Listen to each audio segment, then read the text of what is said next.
please take me to my embassy? Please, take me to my embassy.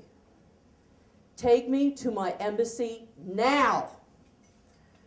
Those pleas to be taken to my embassy came on day 9 of a 10-day visit to an unusual world on the other side of the world.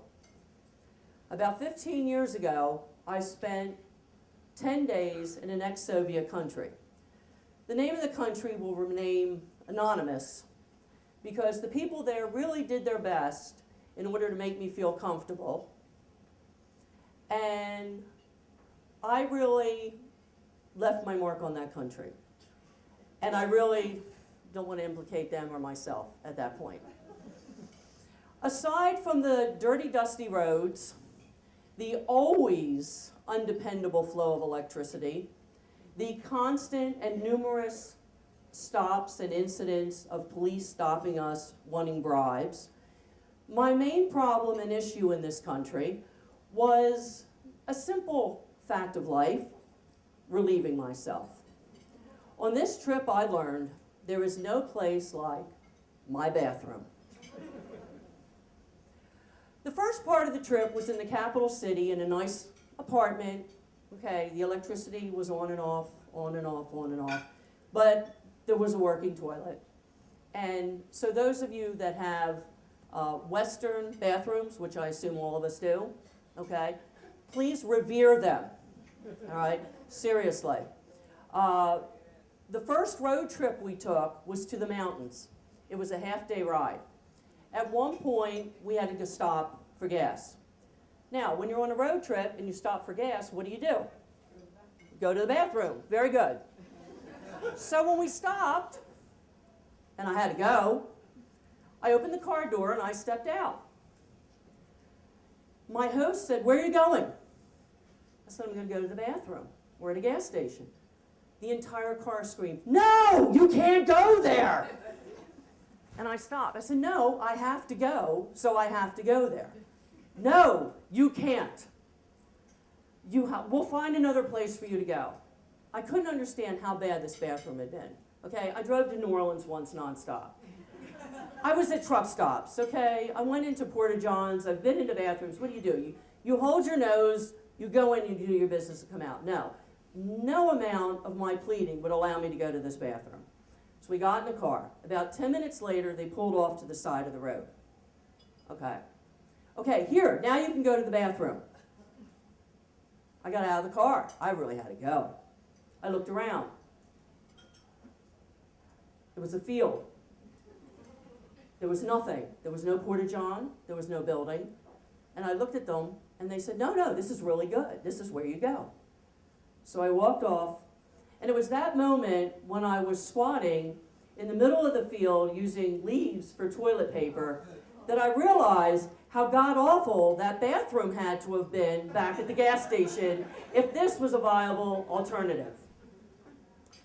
Flash forward to the end of our trip. We went to a resort town. This sounds good, right? Resort town, which I also found out was the spy capital of the world. So those of you here who are undercover, you know now exactly where I was on that trip. The food was delicious. I loved it. But you know what? Sometimes it just doesn't set right. And I really had to go in the worst way. And we're in the car, and to get into this city is a checkpoint. And I'm sitting in the car, and then we stop, and the window goes down, and the man with the machine gun and his head and the barrel of the machine gun stick into the window at me, and everybody's yelling back and forth for passports and this, and I had my passport, and all I wanted to do was get to the wonderful restaurant that they had promised me that we would go to, because, again, I had to relieve myself. But then I thought, well, wait a minute, if they arrest and detain me, they probably have a bathroom in there, so that might be an alternative. However, all the screaming back and forth, of course, in a language that I had no understanding of, we left.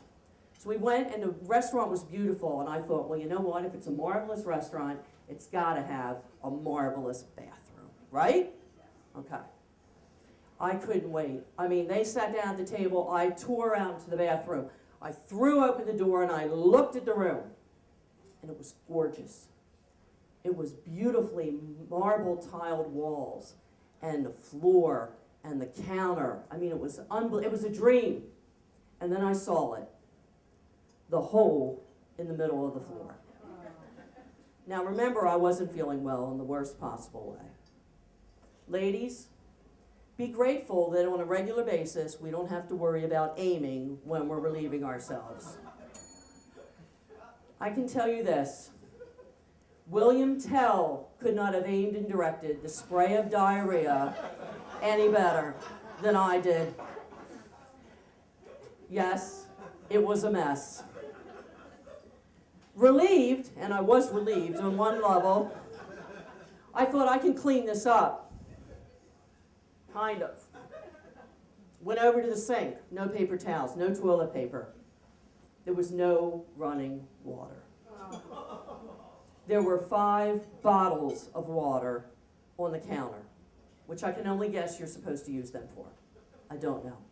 Anyway, to make a long story short, I cleaned up the bathroom as best as I could, tried to make my mother proud. I snuck out of the room, went down, ate my dinner, kept waiting for somebody from the restaurant to come and grab me and take me away. Nobody did. I guess I got away with it. I complained the rest of the trip. As my host left me, because she refused to take me to my embassy, but she did take me to the airport, her parting words to me were, I think you should take a month or 2 and think about your behavior on this trip. Then write me a letter. Well, I don't know how much time I spent thinking about my behavior, but I do know during that month and a half, I built a small shrine to John Harrington, who was the inventor of the flushable toilet. Thank you.